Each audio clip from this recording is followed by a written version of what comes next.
చూసినట్టయితే కేసులు రోజు రోజు పెరుగుతున్నాయి. అయితే ఒక్కసారి ప్రైవేట్ హాస్పిటల్లో అడ్మిట్ అవుతేనే లక్షల కొద్దీ ఫీజులు వసూలు చేస్తున్న సందర్భాలు ఉన్నాయి. మరి సామాన్యుని పరిస్థితి ఏంది, దీన్ని వివరిస్తారా?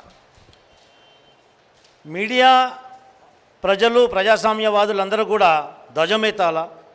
ఈ V3 ద్వారా, ఈ అనేక ఛానళ్ళు, సోషల్ మీడియా ద్వారా నన్ను వీక్షించే ప్రజలకు, ప్రజాస్వామ్యవాదులకు అందరూ కూడా నేను ఒకటే విన్నపిస్తున్నా. మంత్రులు ఎక్కడ వస్తే అక్కడ నిలదీయండి. మీకు సిగ్గు శరం ఉంటే ముఖ్యమంత్రి కాలర్ బట్టి అడగండి ఏ విధంగా పరిపాలన కొనసాగుతుంది.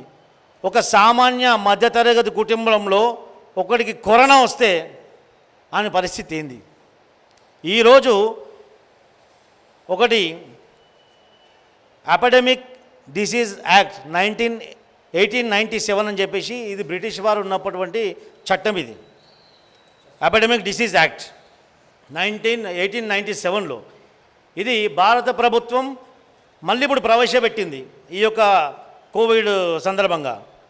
దీని అర్థం ఏంటంటే, ఈ యొక్క వ్యాధి సంక్రమించడంలో ఎవరైతే తోడ్పడతారో తెలిసి కూడా ఈ వ్యాధి ఈ పలానా విధంగా సోకుతుంది అని తెలిసినాక కూడా నిర్లక్ష్య వైఖరితోటి మొత్తం సమాజాన్ని సర్వనాశనం చేయడానికి వాళ్ళు తోడ్పడిన వాళ్ళపైన అండర్ సెక్షన్ IPC సెక్షన్ 188 కింద వాళ్ళు శిక్షార్హులు. వాళ్ళపైన సెక్షన్ 188 IPC కింద వాళ్ళపైన కేసులు నమోదు చేయాలి.